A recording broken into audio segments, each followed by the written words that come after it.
Могул жерде жареная деген сөз бир гана ны тамгасы менен жазыш керек. Бул жерде эки тамганы кошуп койышкон. Себеби бул сынаточ. Каждого Но гражданина. катаны качан оңдоп коесуздар? Я могу передать как раз таки вот если. Мына урматтуу көрүүчүлөр, бул жерде форель жареная, бул жакта бир ны менен жазышкан, бирок сыртында балчыкты эле эки ныны жазып коюшкан. Мына ногул туура. Келсеңиз. Нону мисалга ситтерге келип биздин салык кызматы илип кетти, көрдүңүзбү? Булар мыйзамды билет, көрдүңүзбү? Булар деген үстүнө мамлекеттик кыргыз тилинде жазганда алдына көрүңүз кичинекей. Кичинекей болуп расчет тилде жазып коюшкан. Ушулар мыйзамды жазышкан го. Сиздер жазганда буларын расчет тилде орус тилинде жазып коесуздар.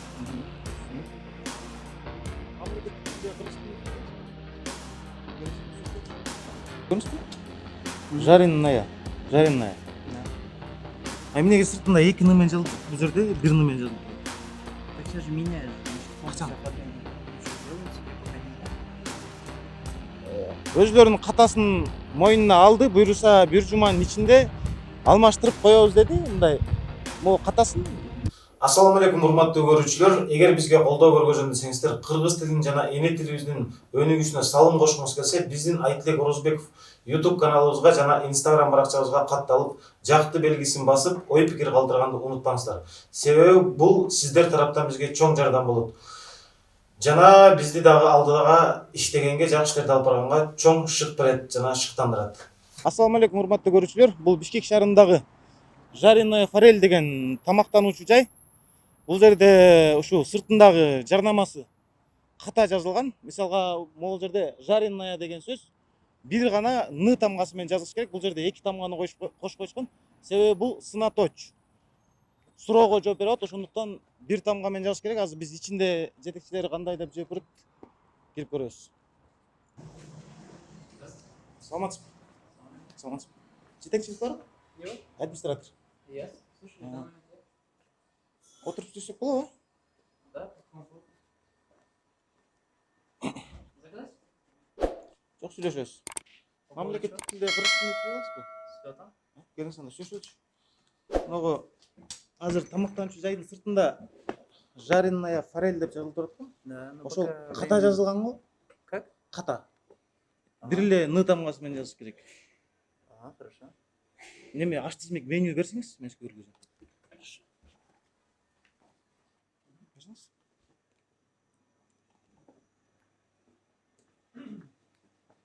Көрдүңүзбү? Жареная. Да. А эмнеге сыртында эки ны менен жазылып турат? Бул жерде бир ны менен жазылып турат. Так я же меняю же. Мы сейчас полностью Качан? оформление. Ну, сейчас делается, я пока не знаю. Сейчас, получается, до этого было майлата. Азыр Полноценно сейчас переходит вот как раз таки goldfish, то есть форель жареная. Сейчас, видите, вентиляцию делать, пока вот форели нет. азыр иштебейби ошондо? Временно сейчас нет, пока у нас только эта кухня есть своя, которая до этого Сиз была. мамлекеттик тилде кыргыз тилинде сүйлөй аласызбы? Сюда вам? Сүйлөй аласыз, а? Билесиз да мындай? Бизде мыйзам бар да, коомдук тейлөөчү жерлерде Ага. кыргыз тилинде, мамлекеттик тилде сүйлөшүңүз керек. Эгер мен келип сизге расмий тилде, орус тилинде кайрылсам, сиз мага расмий тилде, орус тилинде сүйлөсөңүз болот. А бирок мен сизге келип кыргызча кайрылдым го, саламатсызбы деп. А мен кыргызча сүйлөгөндө сиз дагы мамлекеттик тилде сүйлөшүңүз керек, а? Это түшүнүп атам. Түшүнүп атасыз, Это жакшы. выбор каждого Но гражданина. катаны качан оңдоп коесуздар? Я могу передать как раз таки владельцу. Мына урматтуу көрүүчүлөр, бул жерде форель жареная, бул жакта бир ны менен жазышкан, бирок сыртында балчыкты эле эки ныны жазып коюшкан. Муну буга чейин бул жерде биздин бир Кыргызстанда бир кыз бар, ушундай каталарды кыргыз тилинде сүйлөгүлө деп жүргөн бир жаран, активдүү жүргөн. Даткайым деген ошол бизге кайрылган. Ушул жерде ушундай кылып жазып коюптур деп. А ошол жетекчиликке чалып бере аласызбы мага телефонду? Алмаштырам деген кишиге. Өзү бул жерде эмеспи? Пока нет времени. Аты ким? Сейчас Атай. Атай. Может, Тане дать трубку? Она администратор.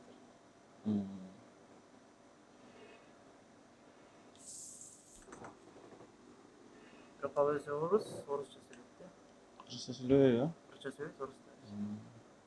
Атайбы? Владелец, да? Таня? Тут, короче, по поводу смены букв говорят. То, что у нас неправильно введена буква жареной форели на кыргызском. ты Качан алмаштырат сурачы. спрашивает, когда будет менять.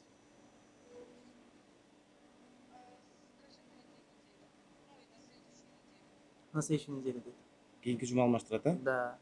И как раз вентиляцию почистить. Алмаштыргандан келип тартып кетсек болобу? Он говорит, когда поменяете, может прийти снять? Они все снимают, по городу, да, выходят? Вот. Да, хорошо, да. Что-нибудь еще спросить? Болду. Өчүрөбүз.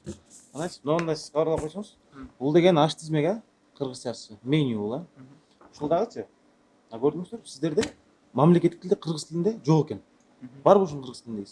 Пока нет. Это Жок, вот а? пока временно сделали, да. Потому что, видите, надо форель добавить. Форель сзади есть, артыжак. Форель бар, бирок калды тоже менять будут, наверное. Ушуну айткончу. Ушуну Айтпайм, мамлекеттик тилде чтобы было которуп койсо наклеено болот, городское. мисалга көрүңүзбү, завтрак деп турат, эртең мененки тамактар, салаттар деп баарын алмаштырып койсо болот. Могулардын баары которулат. Эгер которо албай атса, мисалга жанагы мамлекеттик кыргыз тили комиссиясы деген бар. Ошол жерге барып, мисалга кандай кылып которулат, кандай кылып жазсак болот, эрежелери кандай деп жазыш сураш керек. Мисалга расмий тил мамлекеттик тилден кыргыз тилинин алдында туруш керек. Анан кичинекей болуш керек ал. Расмий тил орус тилинде жазылыш керек.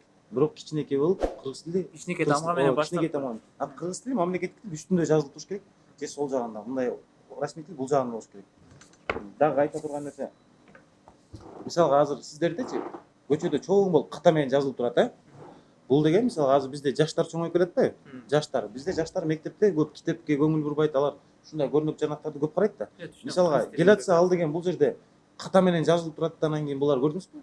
Мектеп куралы мына көчөлөрдө деле ката менен жазылып турат да, ал ошол нерсени мисалга жаштардын билимсиздиги, сабатсыздыгы жайылат. Сиздер жайып атасыздар. Ката менен чоң кылып жазып алып. Мына бул жерде жакындатып койдум да. Мына бул жерде көрдүңүзбү? Өзүңөр деле ойлонсоңор болмок экен аны. Бул жерге бир ны менен жаздык. А эмнеге сыртына эки ны менен жазылып турат депчи? А эгер могу ичинде менюнун ичинде бир ны эки ны менен жазып койсоң, мына түшүнсө болот эле. А бул кичинекей эч ким көрбөйт депчи, сыртына чоң кылып жазып койсоңар. Бир жумадан сөз алмашат, э? Дагы алмашуу жерлерди айтып коеюнбу? Көрүнүп тетигин. Мисалга мына бул жерге кийинүүчү жай деп кыргызча жазып койсо болот. Кийинүүчү жай. Алдына раздевалка деп аны расмий тилде жазып койсо болот. Ушуну. Бул жерге эле кийинүүчү жайды үстүнө чоңураак кылып жазып койгула. Дагы могулар, көрдүңүзбү? Могул жерде деле кыргызчасын бул тура берсин. Бул жерге эле чоңураак кылып кыргыз тилинде чоңураак кылып жазып уушуну которуп эле. Же кааласаңар, муну которуп туруп үстүнө илип койгула, үстүнө. Мына буларды жазгыла кыргыз тилинде. Буларды кыргыз тилинде жазгыла. Буларды алгыла деген сөз жок. Чоңураак кылып кыргыз тилинде чоңураак кылып жазыш керек. Кыргыз тилин сыйлаш керек, а? Мамлекет. Мыйзам бар ушундай. Меню боюнча тоже, например, доска жазысы бар. Ал я кыргызча жазайын, американо. Ооба, сөз. Мына. Жок, американо которулбайт ооба. Вот именно, да. Американо экспресс которулбайт булар. Капучино которулбайт, тура. Калсын, Ал жерде мисалга мынакей. О, ал кала берсин. кофеле, кофеле калат. Мына ногул тура. Келсеңиз. Нону мисалга ситтерге келип биздин салык кызматы илип кетти, көрдүңүзбү? Булар билип мыйзамды билет, көрдүңүздөр? Булар деген үстүнө Кыргыз тилинде жазып. мамлекеттик кыргыз тилинде жазганда алдына көрүңүз кичинекей. Кичинекей болуп туруп, расмий тилде жазып койшкон.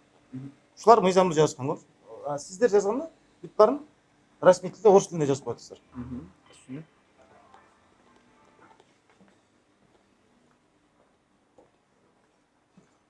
Анан келгенде саламатсызбы деп учурашсаңыз жакшы болот экен менимче. Эгер башка Ошо мыйзамсызга көргөзүп коеюнбу? Келсеңиз. Мынакей. Кыргыз Республикасынын мамлекеттик тили жөнүндө мыйзам бул. Тил жөнүндө, мамлекеттик тил жөнүндө. 28-чөйрөнү керектөөчүлөрдү тейлөө чөйрөсүндөгү мамлекеттик тил. Мынакей.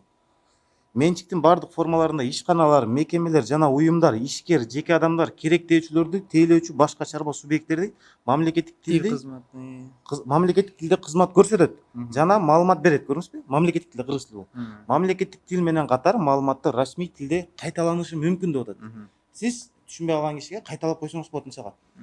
Саламатсызбы деп учураштырып, кайра артынан здравствуйте деп расмий тилде кайталап койсоңуз болот. Кайталап коюшуңуз болот. Мүмкүн. Булар да. Булар да көрсөң. Кыргыз тилинде жазыш керек. Булардын баары орусча. Макул байке.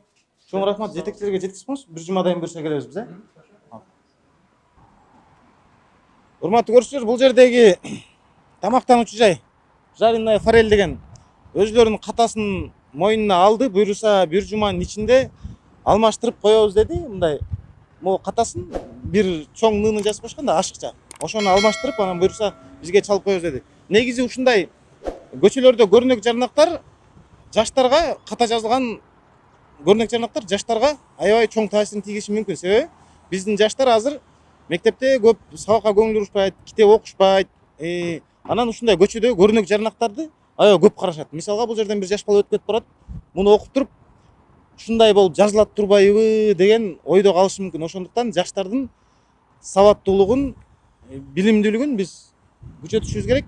Тескерисинче мындай кылып кайталабай. Чоң рахмат.